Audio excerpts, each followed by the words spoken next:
Ahora es momento de escuchar al doctor Leonardo Massimino. Muy buenas tardes. Muchas gracias a la organización, al doctor Balbín, al doctor Pablo Gallego Frediani y sobre todo Juan Corbalán por la invitación a compartir con ustedes algunas ideas. El tema del panel es los procesos colectivos y los servicios públicos. Ha habido ya un panel previo en el cual se discutió este tema de los procesos complejos, estructurales. Lo cierto es que lo que voy a tratar de explicar acá de manera muy breve son las particularidades que el proceso colectivo, terminología que ya está receptada por la Corte en las acordadas y en la jurisprudencia, tiene de particular cuando se trata de servicios públicos. A eso me dirijo. Porque lo cierto también es que la Corte ha, de alguna manera, debutado en términos prácticos con esta cuestión del proceso colectivo en tema de servicios públicos. Es decir, si bien todavía no sabemos los alcances que tiene la cuestión de los servicios públicos, ha llegado para quedarse esta metodología del tratamiento del caso colectivo en el servicio público. Simplemente para repasar lo que se dijo. Cuando hablamos de un proceso colectivo, lo que estamos haciendo referencia es sobre todo a esa pretensión, en este caso, que tiene la particularidad que se refiere o a un derecho subjetivo, pero también a un derecho individual homogéneo. Es la homogeneidad de los casos particulares que colectivizan el caso. Y la segunda particularidad que se trató en el panel pertinente, es el efecto expansivo que tiene la sentencia. La Corte, cuando menciona este concepto del proceso colectivo, lo hace en Municipalidad Berazategui contra Cablevisión. Ahí sienta básicamente la definición que tiene esto. Vinculémoslo ahora con el servicio público.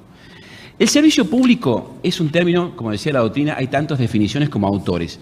Pero para la Corte, justamente en CEPIS, considerando 30, hace referencia a aquellas actividades esenciales que satisfacen de necesidades fundamentales de las personas, que justifica, dice la Corte, la titularidad estatal para asegurar la prestación del servicio. Y esa es la ratio de la regulación estatal de esa actividad pública. Hay que vincular entonces el concepto del proceso colectivo con este fundamento del servicio público, porque sí tiene el proceso colectivo en esta materia particularidades. ¿Cuál es la particularidad que tiene entonces? Que el bien jurídico que tutela o protege o que se encamina es el servicio público. Justamente, dicho de otra forma, el proceso colectivo es el cauce formal de la función reguladora del servicio. Y ese servicio público, que así definido por la Corte, tiene que ser bien especificado respecto de lo que significa en términos prácticos. Cuando hacemos referencia a nosotros a qué tutela entonces, no necesariamente siempre va a significar tutelar, paradójicamente, al usuario actual del servicio. Es la tutela del servicio público. En todo caso, protege al usuario actual, al potencial, al que está por venir y al que tiene derecho a acceder. Con esa concepción amplia se tiene que encarar, a mi modo de ver, el proceso colectivo del servicio público. Fíjense ustedes que cuando los marcos regulatorios todos establecen los objetivos de la competencia regulatoria, hacen referencia a la protección del usuario, a la protección del servicio público, a asegurar la prestación del abastecimiento y promover la incorporación de nuevos usuarios. Esa es complejamente la función que tiene el regulador, que tiene que estar en equilibrio. Fíjense también que la Corte dice, en CEPIS y en otros precedentes, que el propósito de la regulación es lograr el mínimo costo compatible con la seguridad de abastecimiento. Hay que proteger al usuario con menor costo, pero tiene que asegurar el abastecimiento para los actuales y para los futuros. Con esa visión, creo que hay 2 o 3, me parece, premisas que destilan en lo que tiene que ver con los procesos colectivos. La primera es en esto de la conformación de la legitimación en los procesos colectivos de servicios públicos. Fíjense en usted qué particularidad tiene aquí. ¿Cómo se llama la sustancial semejanza de un caso con otro? El juez, poco conocedor muchas veces de la problemática del servicio público, se maneja con criterios, quizás, no siempre, técnicos del servicio. Creo que antes de despachar la cuestión o para conformar la sustancial semejanza de un caso con otro o admitir en todo caso la legitimación, lo que hay que hacer es comprender cómo está estructurada la tarifa del servicio. Es decir, si el servicio público, como se estructura la tarifa, el reglamento de usuarios prevé categorías que se diferencian por tipología de consumo, por cantidad de consumo, por cuestiones de distancia que tienen los usuarios respecto de las redes.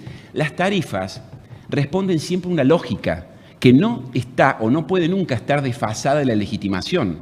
Y este es el gran problema que me parece a mí que la Corte señaló básicamente en ABAPRA. Hay que asegurar básicamente la conexión de la legitimación con la vida regulatoria. Fíjense ustedes lo importante que es esto, cuando vinculamos al usuario actual y al futuro. Cuando la Corte dice en CEPIS que la gradualidad es la expresión concreta del principio de razonabilidad, y se entiende por gradualidad el derecho, obviamente, de que el aumento no sea tan fuerte en un solo escalón, cambia la óptica si analizamos ese mismo principio de cara no al usuario actual, sino al futuro. Porque mientras más gradual sea el incremento al usuario actual, más lejos está el usuario futuro de acceder al servicio. ¿Se entiende? Es decir, gradualidad para el actual es exactamente inverso a la gradualidad para el futuro, que va a estar interesado en que más pronto posible se acceda y en todo caso que la tarifa sea un poquito más alta. Esto también significa que tiene que haber un legitimado en el proceso colectivo que represente al usuario potencial. Cuestión que CEPIS, por supuesto, como respondió una coyuntura, nada dice. Hay tres aspectos fundamentales también que me parece que se irradian sobre cuestiones que tienen que ver con servicios públicos interjurisdiccionales, específicamente respecto de ellos. La primera es la cuestión de qué características tienen que tener los procesos, los procedimientos dentro del proceso judicial colectivo. La primera, las audiencias públicas, las consultas, los amigos curiae que se hagan en el marco de un proceso colectivo, tienen que tener en cuenta esta heterogeneidad y complejidad de intereses involucrados, que son múltiples. El primer interés, obviamente, es el del usuario, el actual y el futuro, como decía recién. Pero también, fíjense en ustedes, hay complejidades ambientales en las infraestructuras interjurisdiccionales. En la causa Litza contra provincia de Corrientes, la Corte dispuso la celebración de la audiencia pública en la provincia adicional a la que ya se había planteado en el marco del ENRE con motivo de una infraestructura por decir que violentaba o que no había respetado la cuestión ambiental, o un tema o un capítulo importante en el servicio público. Los temas sociales, bueno, en CEPIS, el tema de que la tarifa social no puede ser dejada sin efecto y tiene ultraactividad a pesar de la derogación a la que hacía referencia recién la autora Sacristán. Los temas económicos también tienen que estar comprendidos en el proceso colectivo, hay que tratar y internalizarlos de alguna manera. En la causa establecimiento Liniers, donde se batía básicamente la legitimidad o no de los cargos fideicomiso, los cargos para obras y demás, también es una cuestión que tiene que estar representada o tratada independientemente de la cuestión estrictamente de defensa del usuario, porque les repito, lo más importante es que haya prestación, y la prestación solo existe si hay infraestructura. Los temas impositivos en la causa telefónica argentina, que tanto hacen a la economía y al servicio público, también tienen que estar contemplados en la discusión del proceso colectivo.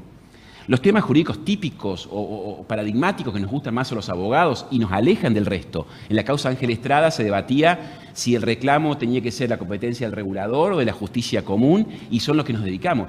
Pero todos los demás capítulos, ambientales, sociales, económicos, tributarios, forman parte de la complejidad del proceso colectivo.